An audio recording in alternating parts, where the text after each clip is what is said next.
सुख झाले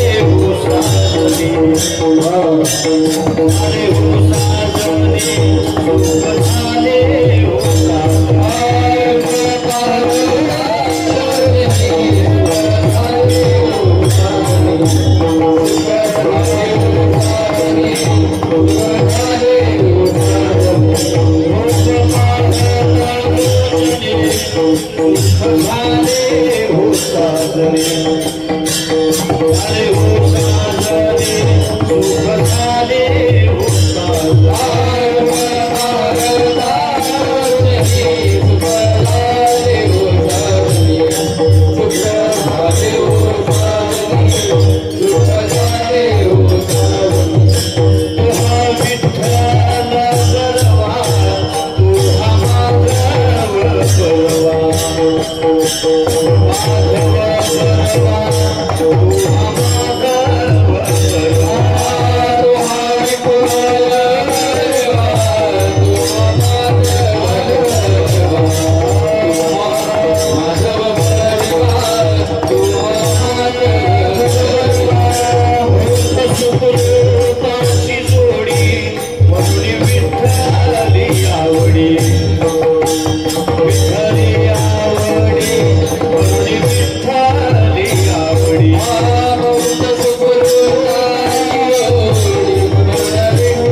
वर पुंडरीकाय दातुं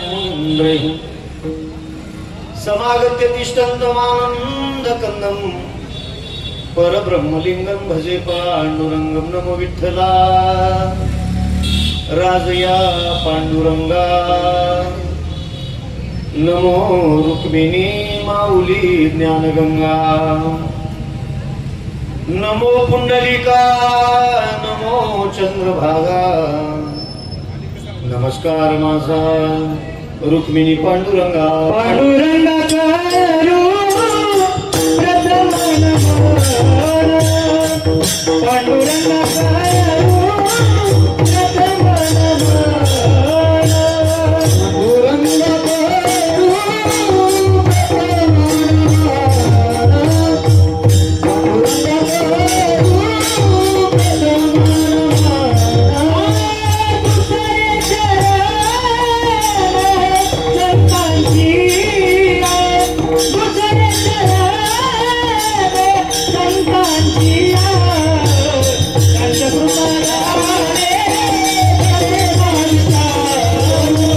पांडुरंगा करू प्रथम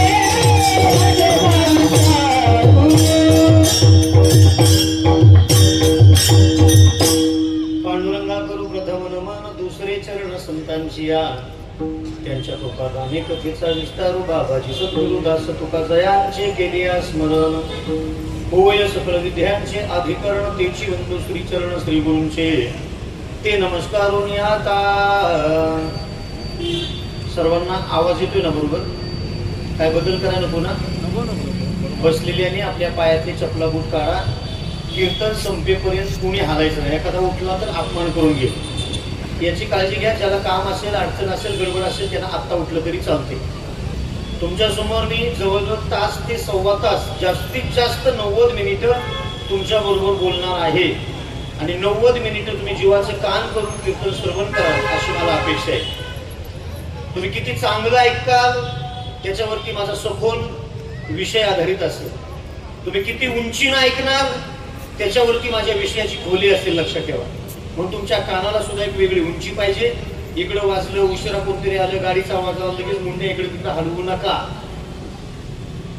1.5 तास फक्त तुमच्या बरोबर बोलणार आहे आणि तुमच्या बरोबर 1.5 तास बोलण्याकरता मी काय दिवसभर काय पुस्तकं पाठ करून आलेलो नाही तुम्ही जेवढं चांगलं ऐकाल तेवढं तुमच्या बरोबर मला मुक्त संवाद करता येईल आणि मुक्त संवाद म्हणजे कीर्तन आहे मला चांगलं तुमच्याशी बोलता येईल 23 वर्षामध्ये साधू संतांच्या मुखातून गुरुजनांच्या मुखातून आणि 23 वर्ष वारकरी साहित्यामधून काही निवडलेले महत्वाचे मुद्दे तुमच्या समोर ठेवणार आहे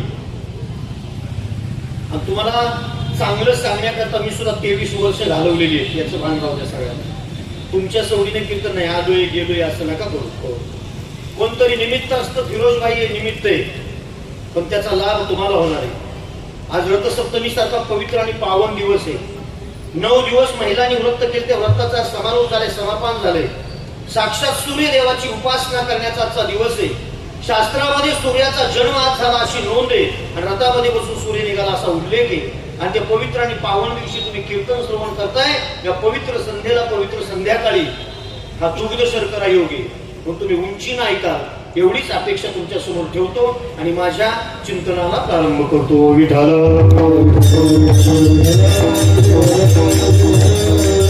त्या निमित्तानं आज या ठिकाणी कीर्तनाचं आयोजन करण्यात आलेलं आहे या सातारा नगरीचे विकास रत्न कार्यसम्राट लोकप्रिय व्यक्तिमत्व जे आपल्या जिल्ह्यामध्ये होऊन गेलं स्वर्गीय अभयसिंहराजे भोसले अर्थातच आपल्या सर्वांचे लाडके भाऊसाहेब महाराज यांच्या पुण्यतिथी सोहळ्यानिमित्त आजची कीर्तनाची सेवा आहे माझ्या चिंतनामध्ये त्याविषयी मी मुद्दे मांडणारच आहे संपूर्ण महाराष्ट्राचं सार्वजनिक बांधकाम खातं म्हणजेच कॅबिनेट मंत्री म्हणून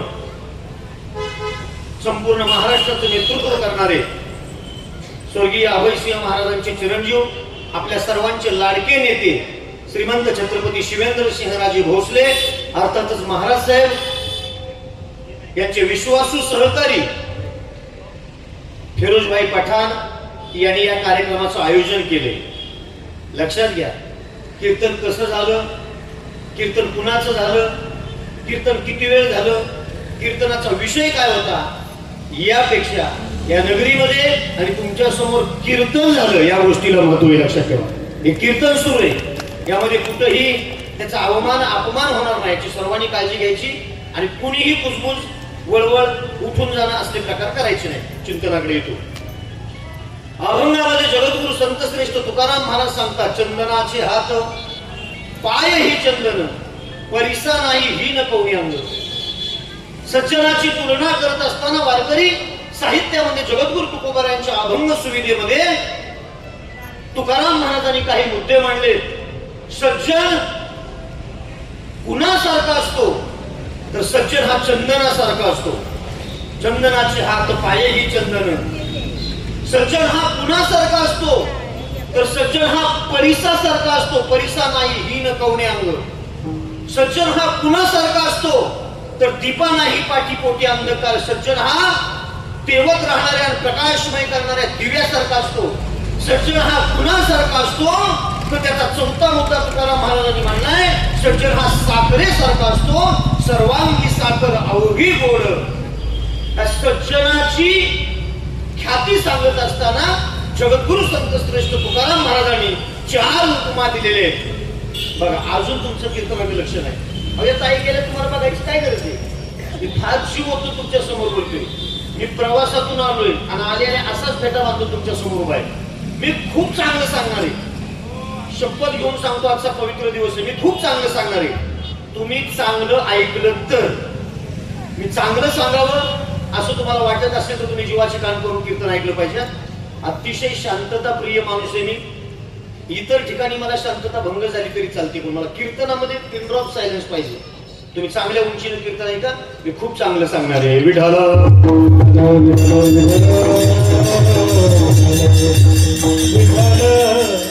सज्जनाला या 4 गोष्टींच्या उपमा जगद्गुरु तुकोबारायांनी या प्रस्तुत अभंगामध्ये दिलेले.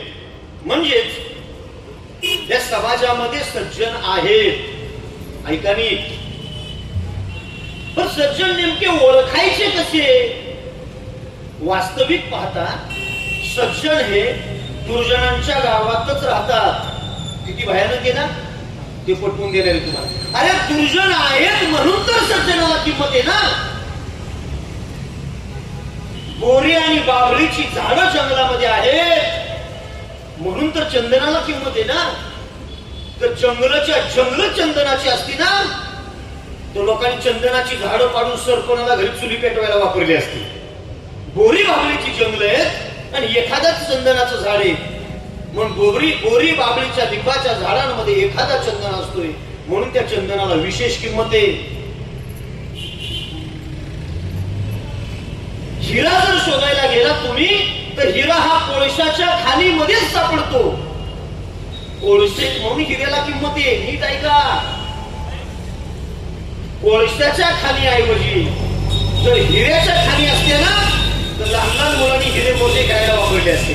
हो, हिरे मोठे खेळायला वापरले असते मुलांनी. कोळशाच्या खाणीमध्येच हिरा आहे आणि कोळसा आहे म्हणूनच हिऱ्याला किंमत आहे. आणि त्याच्यापेक्षा पुढचं सांगतो, समाजामध्ये दुर्जन आहेत म्हणूनच तर सज्जनाला किंमत आहे.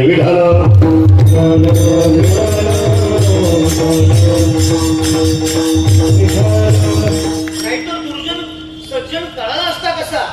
सगळेच लोक सज्जन असते, सज्जनाला किंमतच राहिली नसती ना.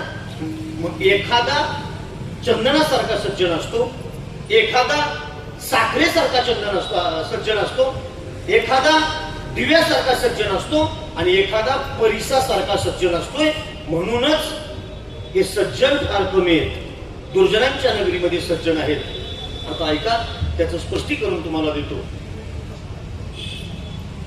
दुर्जन लोक ही सज्जनावरती वारंवार टीका करत असतात. म्हणून काही म्हणी आपल्याला सापडतात. निंदक म्हणजे दुर्जन आहेत बरं का. निंदकाचे तोंड सावनाची वळी आणि देहाचे पासोडे शुद्ध करी. निंदक जवळ असावा बरं का, निंदक जवळ असावा. सज्जनापेक्षा निंदक जवळ असावा. किती भयानक वास्तव मी तुम्हाला सांगतोय. मला महाराज तुमचं डोकं घडलं काय? अहो तुम्ही तुमची कपडे धुवायला तुमच्या सुनबाईला जर सांगितलं तर सुनबाई म्हणे मामा साबणाला पैसे द्या ना. कपडे धुवायला सुनबाईला सांगितलं तर सुनबाई साबणाला पैसे मागते. अरे गुरुनं शिष्याला कपडे धुवायला सांगितलं ना तर तो शिष्य सुद्धा म्हणतो गुरुजी साबणाला त्या निर्म्याला पैसे द्या ना. फुकट नाही. या जगाच्या बाजारामध्ये फुकट आपले दोष धुण्याचं काम कोण करत असेल तर त्याचं नाव फक्त आणि फक्त दुर्जन आणि निंदक आहे. म्हणूनच एके ठिकाणी म्हणले निंदकाचे घर असावे पुण्याला. पुण्याला नाही ना. निंदकाचे घर असावे शेजारी. निंदक हा शेजारी असल्याच्या नंतर आपले दोष धुण्याचं काम तो करत असतो. विठाल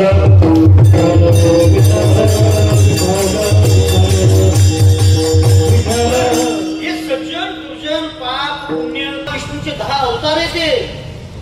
श्रीकृष्ण असेल द्वापार युगातला, त्रेता युगातला कर्तुम अकर्तुम अन्यथा कर्तुम प्रभू राम राय असेल त्रेता युगातला. हे तर मत्स्य कच्छ वामन परशुराम वराह नृसिंह हे अनेक अवतार विविध प्रकारचे असतील. पण जब हुई धर्म क्या ज्या वेळी धर्मावरती संकट आलंय त्या वेळी भगवंताला यावं लागलं. ही गोष्ट निश्चित आहे, लक्षात ठेवा. हे विधात्याचे अवतार आहेत, हे भगवान विष्णूचे विविध अवतार आहेत. पण आपली परंपरा सज्जनांची आहे. ही गोष्ट कुठेतरी प्रत्येकाच्या लक्षात पाहिजे. आपली परंपरा ही सज्जनांची. काल तुम्ही ऐकलंय प्रभू रामराया रामायणामधला श्रीराम भगवान प्रभू रामराया वनवासाला जात असताना, आता नीट ऐका, राम वनवासाला जातोय. अयोध्येचा राजा प्रभू रामचंद्र होणारे, उद्या राजतिलक होणारे, राम उद्या गादीवर बसणारे. अयोध्या नगरी सजवलेली आहे. अयोध्येमध्ये गुढी आतुरने रांगोळ्यांचे सडेच्या सडे घातलेले आणि रामाची जन्मदाती आई कौशल्या उद्या राम आसनावरती बसणारे म्हणून आदल्या रात्रीला रात्रभर जागून गुलाबांच्या फुलाचा हार तयार करते. कोणासाठी? माझ्या लेकराला उद्या राम माझ्या गादीवरती बसणार आहे. माझ्या रामाला पहिला हार त्याची आई म्हणून मी घालणार. आईला आनंद असतो लेकराचा, बरं का. एकच आहे अशी जगाच्या पाठीवरती तिचं नाव आई आहे. लेकराच्या विकासामध्ये किंवा लेकराच्या कर्तृत्वाने सुखावून जाणारी ती माऊली आहे. माझा राम अयोध्येचा राजा होतोय म्हणून त्या माऊलीने रात्रभर जागून गुलाबांच्या फुलाचा हार तयार केला. आणि पोरग माझं गादीवरती बसणार म्हणून रामाला आनंद, दशरथ राजाला आनंद झालाय. आणि त्या आनंदाच्या भरातच अनर्थ झाला.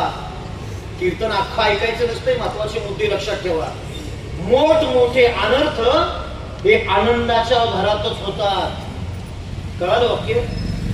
ज्यावेळी जास्त आनंदाच्या उकळ्या फुटत असतात ना त्यावेळी कडी लावायची, घरामध्ये शांत बसायचं. लय उड्या मारायला गुलालात नाहून जायला पुढे पुढे करायचं. भांडण आपल्याच अंगावर येते, लक्षात ठेवा. विशेषतः सगळे अपराध हे आनंदाच्या घरामध्ये होत असतात.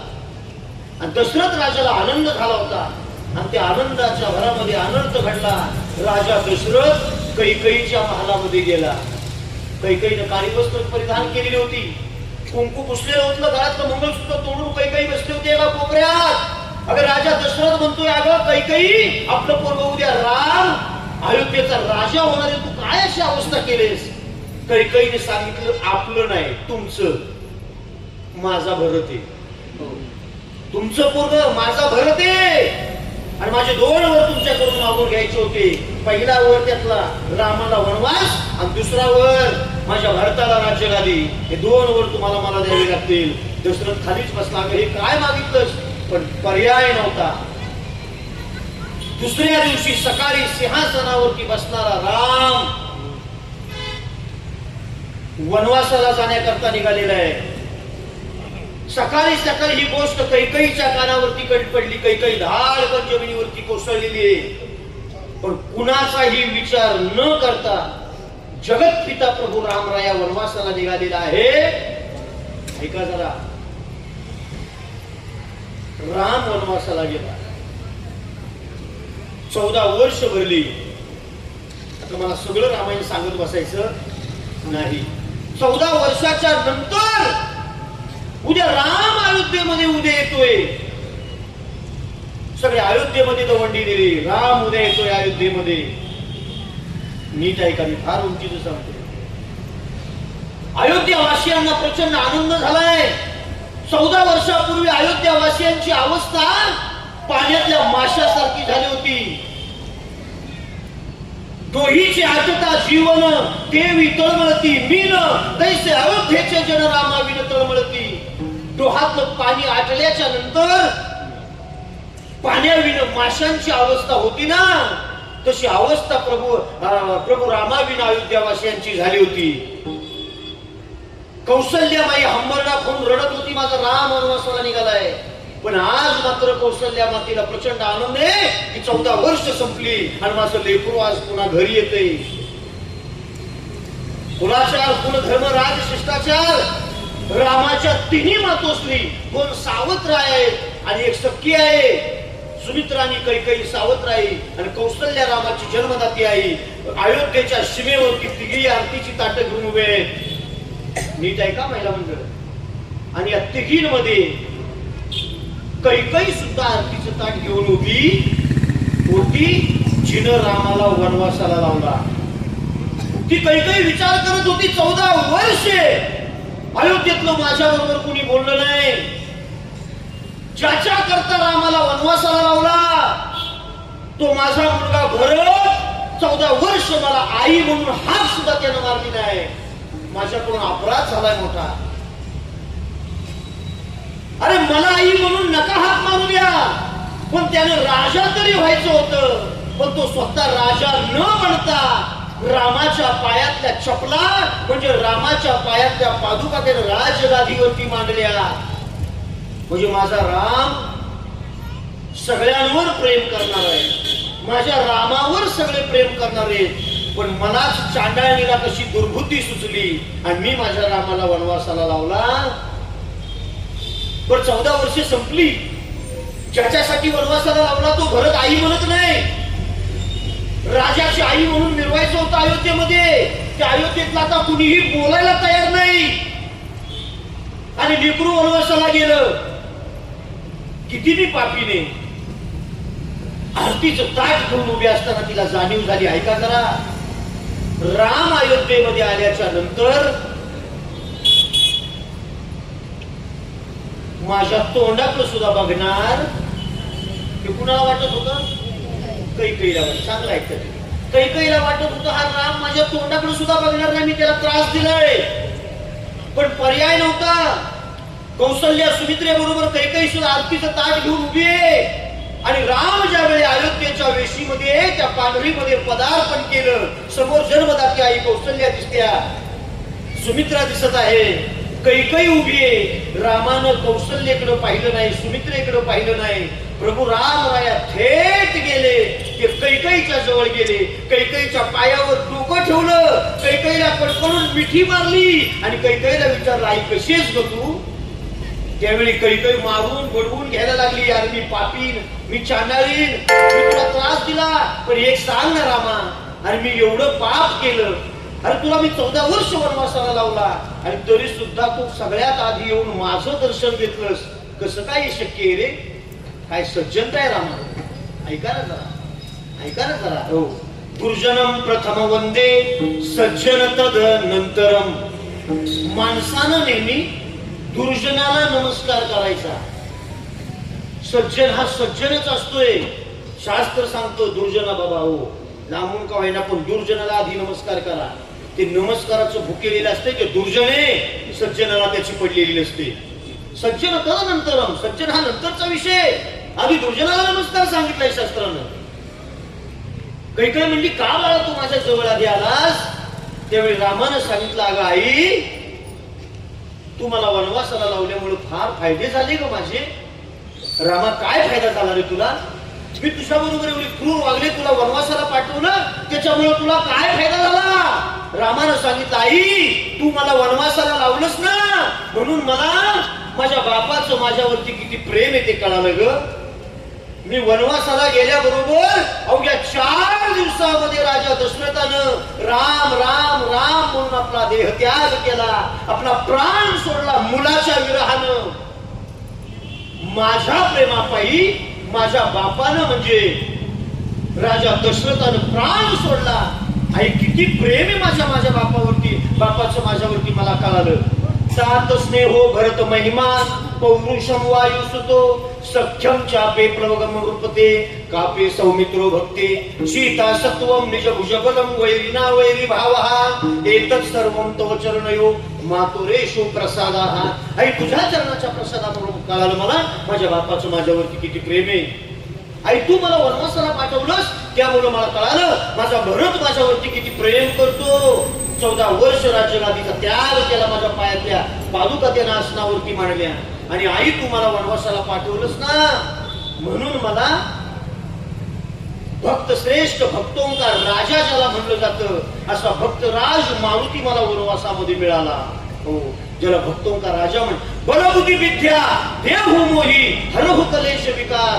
हो, जय हनुमान ज्ञान गुण सागर जय कपीसती उडूप उजागर राम दूत अतुलित बल धामा अंजनी पुत्र पवन सुत रामा विद्यावान गुणी अति चातुर राम काज करिबे को आतुर. अगं माझं काम करण्याकरता सदैव आतुर असणारा भक्तराज मारुती मला वनवासामध्येच भेटला. हे सगळं तुझ्या कृपेमुळे मला साध्य झालं. दुर्जनाच्या सुद्धा पाया पडणं ही संस्कृती आपली. विठ्ठल साठी इतकं जीव ओतून करतात. आता आज मला सांगा, गांधी मैदानामध्ये कार्यक्रम आहे. आज स्वर्गीय अभयसिंह महाराजांच्या पुण्यतिथी निमित्त खूप कार्यक्रम आहेत. आमच्या मेळ्यामध्ये कार्यक्रम होता, कारखान्यावरती कार्यक्रम होता, वाड्यावरती कार्यक्रम होता, आता गांधी मैदानावरती कार्यक्रम आहे, आपल्याकडे कार्यक्रम आहे. पण तरी सुद्धा एवढी सगळी लगबग. आता मी मगाशी फोन केला तर कुणाच तरी लग्नाला गेले होते, तिकडून आले, एक शर्ट घातलं होतं, माझं लक्ष असते बरोबर काय. तिथून पुन्हा ते पटकन घरी गेले, पुन्हा ते सर्वात पुरता कीर्तनामध्ये बसायचे, ते उपकरण टाकून टोपी घालून इथं हजर झाले. माझ्या नगरातल्या लोकांपाशी, माझ्या लोकांपाशी जाऊन मला माझ्या लोकांमध्ये बसलं पाहिजे. आपल्या लोकांविषयी खूप चांगला विचार करतात. काही लोकांना सवय असतात. मी नेहमी एक दृष्टांत देतो, कदाचित माझ्या मुखातून ऐकला सुद्धा असेल तरी तुम्ही. हो, काही लोकांना सवय असतात स्वतःच्या घरापेक्षा दुसऱ्याच्या घराची पाहणी जास्त करायची.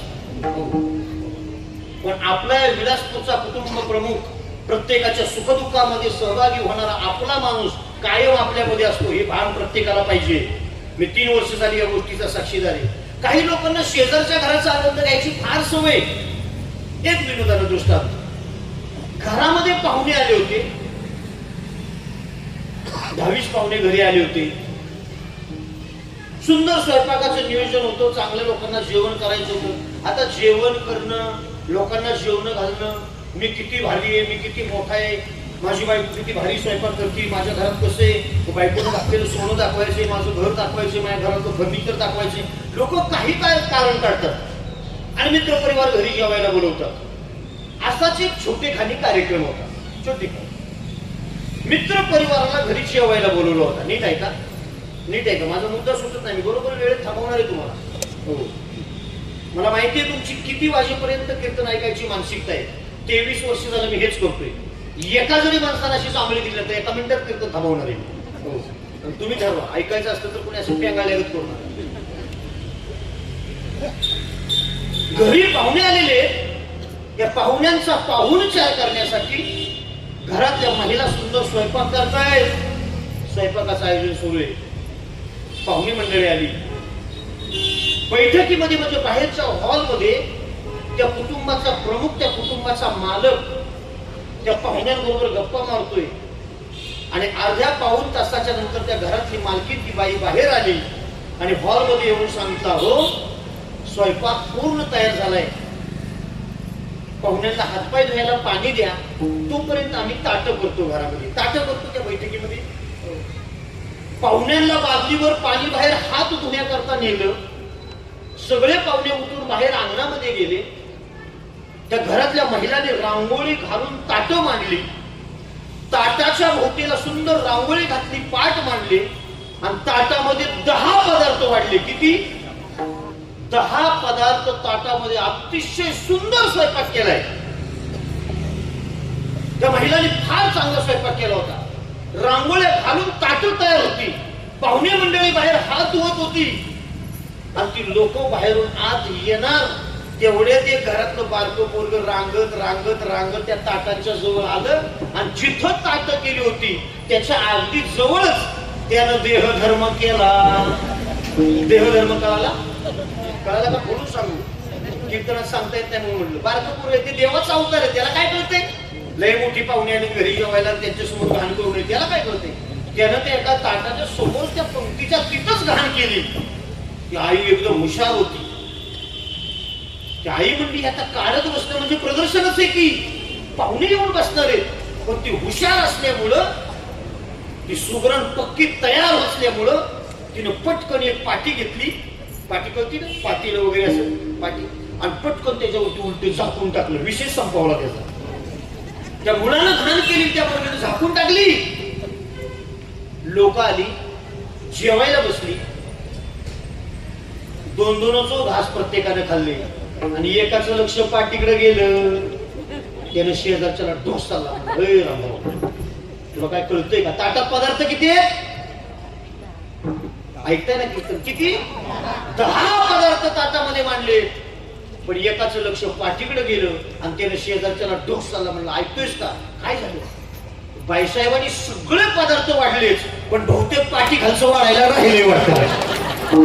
पाठी खाली काहीतरी विशेष आहे, काहीतरी रुचकर असलं पाहिजे, ते चुकून वाढायचं राहिले. अरे बघ ना, अरे बघ ना, एकामेकाची ढोसायला सुरुवात झाली, एकामेकाला फुलवायला सुरुवात झाली. काहीतरी पदार्थ वाढायचा बाकी आहे. माझा कृष्णांत संपला. मला याच्यापेक्षा पुढचं काहीच सांगायचं नाही. माझा मुद्दा इथं आहे. ऐका जरा, ऐका. माझा मुद्दा इथं आहे. ताटामध्ये पदार्थ किती आहेत? बोला ना, किती आहेत? 10 पदार्थ ताटामध्ये. त्या 10 पदार्थाचा आनंद घ्यायचा, त्याच्यावरती ताव मारायचा, पोटभर खायचं, तृप्तीचा ढेकर द्यायचा. 10 पदार्थांचा ताटातला आस्वाद घ्यायचा सोडला आणि टोपाखाली काय त्याच्यामध्ये जीव अडकला आणि 10 पदार्थ खाण्याच्या ऐवजी असं मन विस्कळीत झालं. काय राहिलं असेल? काय राहिलं असेल? मला मिळेल का? मला मिळेल का? 10 पदार्थाचा सुद्धा त्याला आनंद घेता आला नाही. म्हणून शाश्वत हेच आहे, जे तुम्हाला नजरेनं दिसतंय, जे आपलं आहे त्याच्यावरती काम करा आणि त्याचा आनंद घ्या. शेजाऱ्याच्या घरात काही शिजते ते शोधायला जाऊ नका. आणि ज्या दिवशी तुम्ही शेजारच्या घराचा अभ्यास करायला सुरुवात कराल त्या दिवशी तुम्ही अडचणीत याल. पूर्ण महाराष्ट्रभर ज्यांची ख्याती आहे, शेकडो मृदंग वादक, अखावज वादक या महाराष्ट्राला दिले. ते महाराष्ट्र भूषण मदनरावजी कदम सर यांचे या ठिकाणी आगमन झाले. सर्वांनी जोरदार करावे. फिरोजबाईंनी या कार्यक्रमाची सुरुवात केली पण याचा सुगंध जवळजवळ सातारा जिल्ह्यामध्ये आता दरवळायला लागलाय. कार्यक्रमानं बाळसं धरलंय. हो, या कार्यक्रमाची उंची ख्याती वाढायला लागलेली. मला असं वाटतंय सर, ही 3रं वर्ष आहे. हा कार्यक्रम जर फिरोजबाईंनी या सर्व त्यांच्या सहकार्याने चालू ठेवला तर हे मैदान या कार्यक्रमाला पुरणार नाही. एक मैदान पुरणार नाही. प्रेम करणारी मंडळी खूप आहे. काही लोक कीर्तन श्रवण करण्यासाठी आलेले आहेत, काही लोकांचं फिरोजबाईंवरती प्रेम आहे, काही लोकांचं महाराज साहेब भाऊसाहेब महाराजांवरती प्रेम होतं. म्हणून त्या कार्यक्रमातून उतराई होण्याकरता येणं, या कार्यक्रमामध्ये सहभागी होणं, असे वेगवेगळे विचार वेगवेगळ्या लोकांचे आहेत. विठ्ठल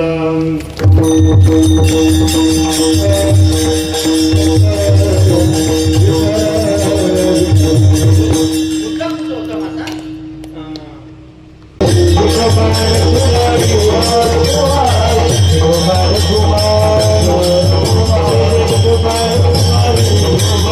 निमित्त असल्यामुळं भाऊसाहेब महाराज हे सज्जन होते. संतत्व त्यांच्या ओतप्रोत भरलं होतं. त्यांच्या सानिध्यामध्ये आलेल्या प्रत्येकाचे त्यांनी कल्याण केलेलं आहे आणि म्हणून मला हा अभंग निरूपणाकरता निवडावा लागला. भाऊसाहेब महाराजांच्या जवळ गेलेल्या प्रत्येकाला त्यांनी सुगंधित करण्याचं काम केले म्हणून ते चंदनासारखे होते. भाऊसाहेब महाराजांच्या जवळ गेलेल्या प्रत्येक लोखंडाला त्यांनी सोनं करण्याचं काम केले म्हणून ते परिसासारखे होते. भाऊसाहेब महाराजांच्या जवळ गेलेल्या प्रत्येक जीवाला अंधारापासून उजेडाकडे घेऊन जाण्याचे त्यांनी काम केले म्हणून ते दिव्यासारखे होते आणि जवळ आलेल्या प्रत्येकाला त्यांनी गोड केले म्हणून ते साखरेसारखे होते. या 4 उपमा तंतोतंत बसणारे तुमच्या समोर या ठिकाणी मांडलेले आहेत. दीपा नाही पाठी पोटी अंधकार म्हणून संघ सज्जनाचा असावा. आणि दुर्जनाच्या संगतीमध्ये गेल्यानंतर वाटोळच होणार आहे. संगत करना बडोनकी बडत बडत बड जाए गजके माथा अजा बैठे मन माने सो भरत आहे. संगत कधी मोठ्याची केली पाहिजे. मोठ्याची संगत अहो शेळीनं हत्तीची संगत केली ना तर हत्ती ते शेळीला मानेवर बसून फिरवतो आणि एरवी 2 फुटावला पाला खाण्याकरता धडपडणारी शेळी आता मात्र 12-15 फुटावरची गोळे गोळे शेंडे कुरकुरून खाऊ लागली. का? हत्तीची संगत केली. ऐका जरा महिला मंडळ ऐका. कोवळे कोवळे शेंडे कुरतडून खायला लागली शेळी. मोठ्याच्या संगतीमध्ये फळ सुद्धा चांगलंच भेटतं. तुम्ही वाईटाच्या संगतीवर चांगला मोठ्याच्या घरचा मुलगा रोज व्यायाम करायचा, कसरत करायचा, चरबी भरून दूध रोज प्यायचा, घरातून बाहेर यायचा एका झाडाखाली बसून दूध प्यायचा, दंड बैठका मारायचा, व्यायाम करायचा आणि गावातनं जाणारे येणारी लोक म्हणायचे अरे अमक्या अमक्याचं पोरगराव बिघडलं, फार कामात गेले पोरग, वाया गेले पोरग दूध पित होतं, पोरग व्यायाम करत होतं, पोरग दंड बैठका काढत होतं, पण लोक म्हणायचे पोरग वाया गेलो, फार वाया गेलो. पण तो दूध पित होता. दूध पिणं हे वाया जाण्याचं लक्षण आहे का? दंड बैठका काढणं, सूर्यनमस्कार मारणं हो हे काय वाया जाण्याचं लक्षण आहे का? व्यायाम करणं. तरी लोकांच्या नजरेतनं तो पूर्ण पडला होता. का माहितीये? ज्या झाडाखाली बसून तो दूध प्यायचा ना, चरबी भरून ते झाड ताडीचं होतं, तो पीत होता दूध, पण लोकांना वाटायचे पोरग ताळी पितोय रोज. लक्षात ठेवा. अरे झाडाची संगत चुकली तरी लोक आपल्याला सोडत, झाडाची संगत चुकली तरी. इथं बेवड्याच्या गळ्यात गळ घालून ठेवल्यावर काय अवस्था होईल? लोक चांगलं म्हणतील. पण चांगल्याच्या संगतीमध्ये राहिलं पाहिजे. संगत संतान की करले जन्म का सार्थक कचू करले. किंवा संतांच्या संगतीमध्ये राहिल्याच्या नंतर फलिते, दुर्जनाच्या संगतीमध्ये राहिल्यानंतर 100% आपला तोटा आहे. हा सुद्धा महाराज साहेबांचा मतदारसंघ आहे. वाडी वस्तीवरती ज्यांनी विकासाची गंगा पोहोचवले ते आपल्या सर्वांचं लाडकं नेतृत्व अवघ्या 5 मिनिटांमध्ये येते. त्यामुळे कुणीही शिस्त मोडायची नाही, बोलायचं नाही, कुसकुस करायची नाही. ऐका सर्वांनी, सज्जनाच्या संगतीमध्ये राहिल्याच्या नंतर लाभच आहे आणि दुर्जनाच्या संगतीमध्ये राहिल्याच्या नंतर 100% तोटा आहे. लक्षात ठेवा. पण काही लोकांना इतका संग तो लागलेला असतो त्याच्यातून ते बाहेरच पडत नाही. तुम्हाला कोळी आणि माळी, माळ्याचा कशाचा धंदा आहे हो? फुलाचा. मग ती गुलाबाची फुलं असतील, चाफ्याची फुलं असतील, जाईची फुलं असतील, शेवंतीची फुलं असतील, त्या फुलांच्या माळा करणं, गजरे करणं, वेण्या करणं आणि त्या माळा विकणं लोकांमध्ये, हे माळ्याचा धंदा आहे. 24 तास माळ्याच्या घरामध्ये तुम्हाला फुलं बघायला मिळतील. खरं आहे ना? माळ्याच्या घरामध्ये फुलं बघायला मिळतील आणि कोळ्याच्या घरामध्ये तुम्हाला मच्छी बघायला मिळेल. मच्छी कोळ्या त्याचा व्यवसायच आहे मच्छीचा. फुलं विकणारी माळीण आणि मासे विकणारी कोळी एकाच बाजारामध्ये दोघींचे व्यवसाय होते. 2-4 दुकानं सोडून एका कट्ट्यावरती ती माळीण फुलं विकायला बसायची आणि अलीकडच्या लाईनला 2-4 दुकानं सोडून एका कट्ट्यावरती ती कोळी मासे विकायला बसायची. आणि दोघींची एवढी मैत्री, धंदा कुठलाही असू द्या पण मैत्री होती दोघींची. त्या मच्छी विकणाऱ्या कोळी समाजातील त्या माऊलीला संध्याकाळी घरी जाण्याकरता उशीर झाला. तिनं राहिलेली मच्छी स्वस्त माग विकून टाकली आणि शेवटची एसटी मिळण्याकरता जीव खाऊन पळत सुटली एसटी स्टँडला. पण दुर्दैव तिथं त्या दिवशी एवढ्या गडबडीत एसटी स्टँडला गेली पण तरी सुद्धा तिची एसटी चुकली. अंधार पडला होता. काय करावं? कुणाच्या घरी जावं? कुठं थांबावं? बाजारचा गाव आहे. आणि मग तिच्या लक्षात आलं आपली मैत्रिणी बाजारातली फुलवाली, तिच्या घरी गेलं तर आपली राहण्याची व्यवस्था होईल. तिला त्या मोकळ्या मच्छीच्या पाट्या तिच्या बरोबर होत्या. ती मालिनीच्या घरी गेली आणि तिला म्हणली माझी गाडी चुकलेली आहे, आज मी तुझ्याच घरी राहणार आहे. आणि फुलवालीच्या घरी मच्छीवाली मुक्कामाला गेली. कळते ना कीर्तन? फुलं विकणाऱ्या बाईच्या घरी मच्छी विकणारी एक बाई मुक्कामाला त्या दिवशी गेली एसटी चुकल्यामुळं. आणि घरात पाऊल ठेवल्या ठेवल्या तिनं नाक धरलं. बाई कसला घाणवास, कशाचा? फुलाचा. तिचा धंदा माशाचा होता. तिला फुलं वाळणीच्या घरी करमायलाच तयार नाही. ती नाक पकडायला लागली. तिला चाफ्याच्या फुलाचा वास आला की आई गं किती घाण वास या. कशाचा घाण वास आहे? फुलाचा वास घाणे, कारण तिला सवय माशाच्या वासाची लागली होती. 24 तास ती माशामध्ये होती. तिला फुलांचा वास सहन होत नव्हता. तिला गुदमरल्यागत व्हायला लागली तिच्या घरामध्ये.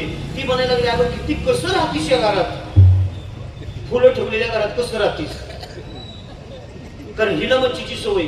किती घाण वास येतोय, कसं राहावं तुझ्या घरामध्ये. पण तिचा नाईलाज झाला. रात्र काढायची होती. जेवण केलं होतं तिने. कशी तरी तिनं कोर चतकोर अर्धी भाकरी खाल्ली, गोटभर पाणी पिलं, झोपण्याची व्यवस्था तिची झाली आणि ती झोपायला गेली. पण डोळा काय लागाय तयार, कारण तिला फुलाचा वासच सहन होत नव्हता. किती घाण वास, किती घाण वास, या पुसून त्या पुसून त्या पुसून त्या. तिला काहीच कळायला मला काय करावं, कसं राहावं, कशी रात्र माझी निघणार, कसा माझा आता पूर्ण रात्रीवरचा इथं मुक्काम होणार. ती एकदम कासावीच झाली होती. तिला फुलांचा वास सहन होत नव्हता. तिला काय करावं सुचायला मागाना. मग अर्ध्या रात्रीला तिच्या लक्षात आलं, अर्ध्या रात्रीला झोप लागायची असेल तर ती म्हणजे चांगली सुपी काढली. ती पटकन बाहेर गेली आणि तिची मच्छीची पाठी आणली आणि तिने तोंडावाशी उलटी धरली. माशाचा वास आल्याबरोबर डाराडूर पण मच्छीचा वास आल्याबरोबर झोपली. का? तिला सवय माशाच्या वासाची होती. तिला फुलांचा वास सहन होत नव्हता. पण ज्या संगतीमध्ये जाओ त्या संगतीचा गुण तुम्हाला लागणार आहे. ज्या संगतीमध्ये राहाल त्या संगतीचा परिणाम तुमच्यावरती होणार आहे. व एक सांगतो तुम्हाला, दुर्जनाच्या संगतीमध्ये राहून आयुष्याचं वाटोळ करून घेण्यापेक्षा सज्जनाच्या संगतीमध्ये राहिलेलं कधीही चांगलं आहे.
आदरणीय फिरोजभाई पठाण यांच्या अथक प्रयत्नातून हा संपन्न होत असणारा कार्यक्रम आहे आणि त्यांच्यामुळे आपल्याला या सर्व कार्यक्रमाचा आनंद घ्यायला मिळतोय. लक्षात जोरदार टाळ्या त्यांच्यासाठी सर्वांनी.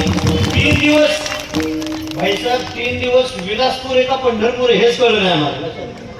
3 दिवस विलासपूरचं पंढरपूर करण्याचं सामर्थ्य तुमच्यामध्ये.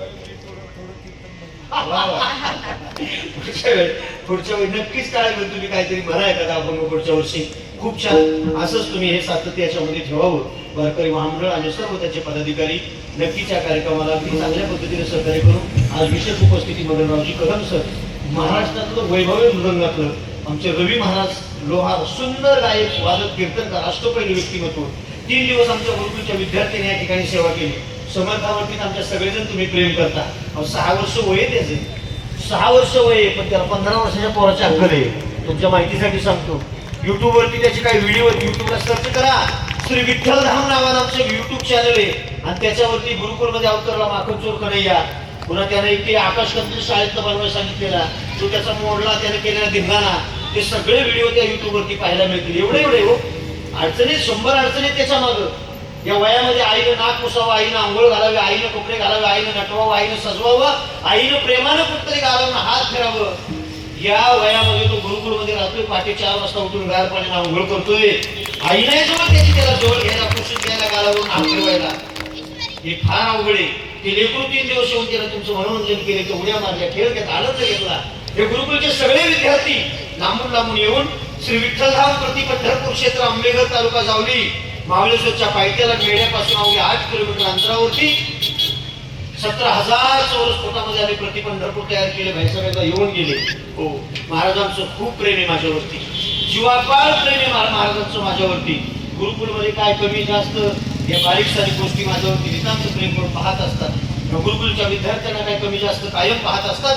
विद्यार्थी इथपर्यंत आले. तुमच्या सगळ्यांना एकदा निमंत्रित करतो, एकदा तुमच्या पाया पडतो, वाट वाकडी करा आणि मेढ्यापासून अवघी 8 किलोमीटरवरती श्री विठ्ठलधाम प्रति पंढरपूर कसं आम्ही दिमागात उभं केले ते एकदा बघा. आम्ही यावर्षी काल ताई आल्या होत्या, खरं ताई सांगायला विसरल्या, दुबईमध्ये पारायण सोहळा करतोय आपण. दुबईमध्ये ताईंचं काल आलेलं कीर्तन आहे, माझं कीर्तन आहे. कोणाला जर यायचं असेल तर अवश्य आमच्याशी बाईकशी संपर्क साधा. दुबईमध्ये कीर्तन महोत्सव भव्य दिव्य असा दुबईमध्ये पहिल्यांदा आपण पारायण सोहळा करतोय. त्या कार्यक्रमामध्ये कोणाला सहभागी व्हायचं असेल तर अवश्य आमच्याशी संपर्क साधा. आणि या कार्यक्रमामध्ये तुम्ही 3 दिवस खूप आनंद घेतला. तुमच्या सर्वांच्या पायाला हात लावतो. बहिणी गेली 3 वर्ष या कार्यक्रमाच्या माध्यमातून सेवा करण्याची संधी दिली. बहिणीला सुद्धा धन्यवाद देतो आणि एकच सगळ्यांना आव्हान करतो, कुठलंही पद नसताना, कुठलंही अधिकृत जबाबदारी नसताना, तुमचा भाऊ म्हणून, तुमचा मुलगा म्हणून, तुमच्या कुटुंबातला सदस्य म्हणून तुमची सेवा करतोय. हे जर अधिकृत कुठलं तरी पद तुम्ही त्यांच्याकडे जर दिलं, या नगराचा सेवक म्हणून तुम्ही त्यांना नगरसेवक म्हणून बहुमताने निवडून दिलं, तर आहे त्याच्यापेक्षा ते तुमची जास्त सेवा करतील. या गोष्टीचे भान, या गोष्टीची जाणीव तुम्ही सगळ्यांनी ठेवली पाहिजे. आणि माझ्या शब्दाला किंमत देऊन भाईसाहेबांच्या पाठीमागे सर्वांनी उभं राहिलं पाहिजे. एवढंच तुम्हाला मी आव्हान करून या ठिकाणी थांबतो. सर्वांनी सरळ हात वर करायचे, त्याचा सरळ. क्या बात आहे, व्हिडिओ शूटिंग. माझ्या मागे भजन म्हणायचे सर्वांनी. ज्ञानोबा माऊली तुकाराम, ज्ञानोबा माऊली तुकाराम.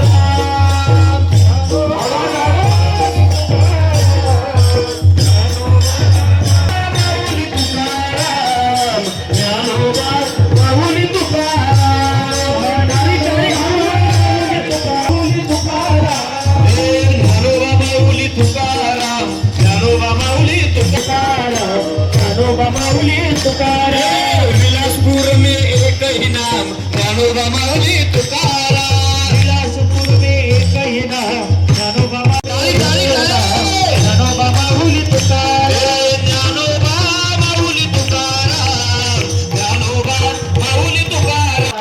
आहे ते पण होते का? रामकृष्णारी. हॅलो, रामकृष्णारी. अवघाची संसार एक झाला, रंगी रंगला श्रीपृंग. वितू पण गेले पाता, गेले वाया पाता. स्वर्गीय भाऊसाहेब महाराज यांचा पुण्यस्मरण सोहळा. विठ्ठल रुक्मायाची आषाढी वारीला पालखी करतात, शिवजयंती साजरी करतात. याबद्दल त्यांचे विशेष आभार व कौतुक करणे एवढं कमी आहे. देणाऱ्याने देत जावे, घेणाऱ्याने घेत जावे. देता घेता देणाऱ्याच्या बी मागे आपण समर्थपणे उभे राहावे, एवढी मी सर्वांना विनंती करतो. हा सोहळा गोड झाला. धन्यवाद. आज इथं बसलेल्या माझ्या माता भगिनींनो, 3 दिवस आपण कीर्तन सोहळा आणि भजन सोहळा, भजन करणाऱ्या माझ्या आई, सगळ्या माता, कुठे 4 वाजता भजनला माणसं नसायची, पण माझ्या भजनी मंडळातले सर्व विलासपूरच्या, गोळीबारच्या भजनी मंडळातल्या माझ्या माता आणि माझ्या बहिणी या इथं भजन करत होते. त्यांचं बी खरंच खास करून कौतुक करायला पाहिजे. तेव्हा 4 वाजता कोणी गर्दी होत नव्हती, पण माझ्या प्रेमापोटी आणि भाऊसाहेब महाराजांच्या प्रेमापोटी आणि श्रीमंत छत्रपती आमदार नामदार यांच्या प्रेमापोटी ह्या इथं बसलेल्या माझ्या भजनी मंडळाच्या सर्व सदस्य आणि याच्या अगोदर मी 3 दिवस जी भजनी मंडळाने केलं त्यांना मी खरोखर माझ्याकडनं हात जोडून त्यांना प्रणाम असवावं, कारण की त्यांना मी खूप सहकार्य केलं. आज जी भजन आणि कीर्तन जी होतंय, मला प्रेरणा खरंच शेलार महाराजांना दिली. भाऊसाहेब महाराजांच्या नेहमी पुण्यतिथीला तू कार्यक्रम घे म्हणून हे मला शेलार महाराजांना दिली. त्यामुळे मी हा कीर्तन सोहळा आणि भजन सोहळा घेतोय. मी सगळ्या विलासपूरला माहीत असू दे. माझ्या माता भगिनी सर, तुम्ही ज्या कीर्तनात जे आई कशी असावी, मुलगा कसा असावा, याचं मला तुम्ही सगळ्यांना सांगितलं, आम्ही बी ऐकलं. पण मी एवढी खात्री सांगतो, माझ्या विलासपूरची सर्व नागरिक, म्हणजे एक छोटासा 2 वर्षाचा मुलगा असू दे आणि 99 वर्षाचा बी ज्येष्ठ असू दे, यांचा मी सगळ्यांचा आदर करतो आणि कायम आदर करत राहणार आहे. मी सारखं माझं कौतुक करून घ्यायला मला बी आवडत नाही. मी शिवेंद्रराजे भोसलेंचा एक मावळा म्हणून आणि एक कार्यकर्ता म्हणून मी या साताऱ्यात आणि या जिल्ह्यात वावरत असतो. मी खूप शिवेंद्र बाबांना जवळीनं आणि एकदम एकदम बरोबर असून मला शिवेंद्र बाबा माहिती आहेत. शिवेंद्र बाबासारखा नेता आणि शिवेंद्र बाबांसारखा मित्र खरोखरच माझं खूप भाग्य आहे. माझ्यासारखा कार्यकर्ता त्यांच्या गाडीत फिरतो आणि पूर्ण महाराष्ट्रभर फिरतो. आता मंत्री झाले, पण मंत्री असताना मी तुम्हाला खास करून सांगतो, मंत्री सगळी होतात. मंत्रीपद हे कष्टानं आणि फळानं मिळतं. सगळ्या मंत्रिपदाला ह्या भाऊसाहेब महाराजांचं पुण्य, भाऊसाहेब महाराजांनी केलेलं काम, हे त्यांचा आशीर्वाद म्हणून हे शिवेंद्र बाबांना पद मिळालेलं आहे. त्यांना जे पेरलेलं ते शिवेंद्र बाबांना उगवून दाखवलं आणि शिवेंद्र बाबांचं जे कार्य आहे, तुम्ही खरोखर मी कायम बरोबर असतो म्हणून मी त्यांचं कौतुक करत नाही. बाबांचा स्वभाव तुम्ही कुणीही सातारकर ओळखू शकत नाही. तुम्ही सगळीजण प्रेम करता, कायम शिवेंद्र बाबांच्यावर प्रेम करत राहावा. असा नेता नसावा. तुम्ही म्हणला मी नगरसेवक व्हावा, मी नगरसेवक पेक्षा माझं सगळ्यात मोठं पद आहे. मी श्रीमंत छत्रपती आमदार शिवेंद्र राजे भोसलेंचा मित्र म्हणून ओळखला जातो. या सातारा जिल्ह्यात आणि महाराष्ट्रात हे खूप माझं नगरसेवक पेक्षा सगळ्यात मोठं पद असेल की मी शिवेंद्र बाबांचा मित्र आहे. मी महाराष्ट्रात खूप छातीनं कॉलर वर करून सांगतो सगळ्यांना, मी छत्रपतींचा मित्र आहे, छत्रपतींचा मावळा आहे. 288 आमदार आहेत, पण त्यातला एकच छत्रपती शिवेंद्रराजे भोसले, एवढंच मला तुम्हाला सांगायचं. मी कौतुक का करतोय, खरंच माझा नेता चांगला आहे आणि माझ्या नेत्याला घडवणार आहे भाऊसाहेब महाराज. ते तर तुम्ही सगळ्यांना सांगायची गरज नाही. जलाल महाराज, तुम्ही नेहमी आम्हाला कार्यक्रमाला प्रेरणा देता, कायम हे तुमची प्रेरणा राहू दे. मी काल बी सांगितलं, मला भरपूर माझ्या बहिणी म्हणल्या तू जरा शेवटी चुकीचं बोलला, पण मी चुकीची गर्दी करत नाही, चुकीचं कुणाला सल्ला देत नाही. माझ्या बरोबर सगळे फिरणारे माझे मित्र, माझे कार्यकर्ते, माझ्या बरोबर सगळे जोडलेले 100% सांगतो. एकही माझ्या पोराला व्यसन नाही. माझ्यावर फिरणाऱ्या त्या माव माऊलीला मी वचन देतो, माझ्यावर फिरणारा मुलगा, माझ्यावर फिरणारे माझे मित्र चुकीचं वागणार नाही, चुकीचं काय करणार नाहीत, एवढी मला खात्री.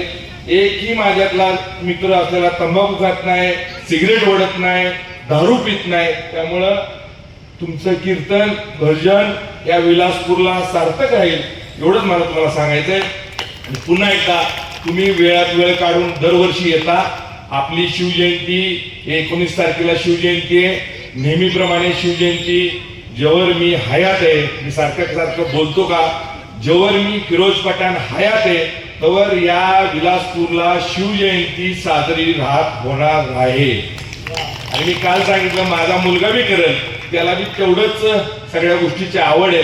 मी काल बी सांगितलं, आज बी सांगतो, या विलासपूरला सगळ्यात जास्त गर्दी करणारा असेल तर यो फिरोज पठाण शिवेंद्र बाबांचा कार्यकर्ता राहील, एवढंच तुम्हाला मी सांगतो.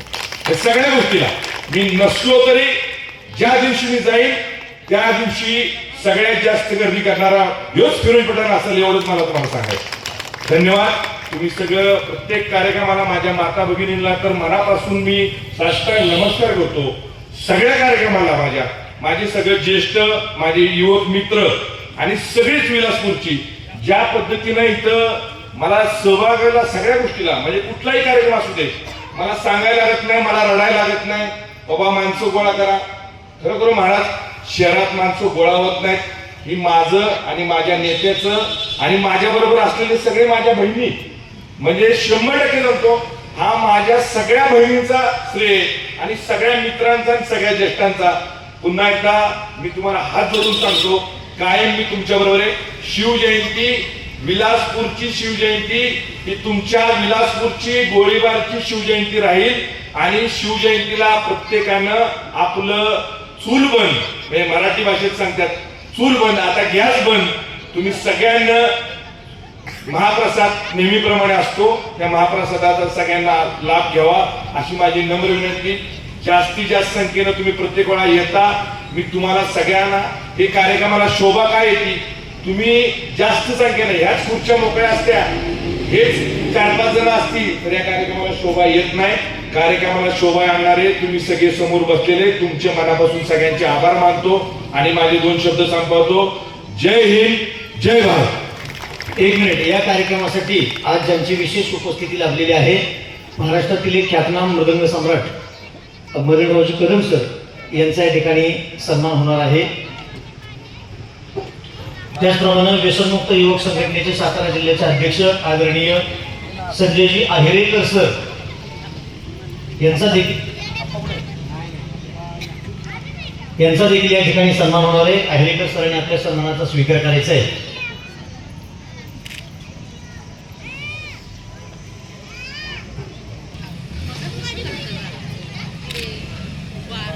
सर्वांना खूप खूप धन्यवाद. आजचा कार्यक्रम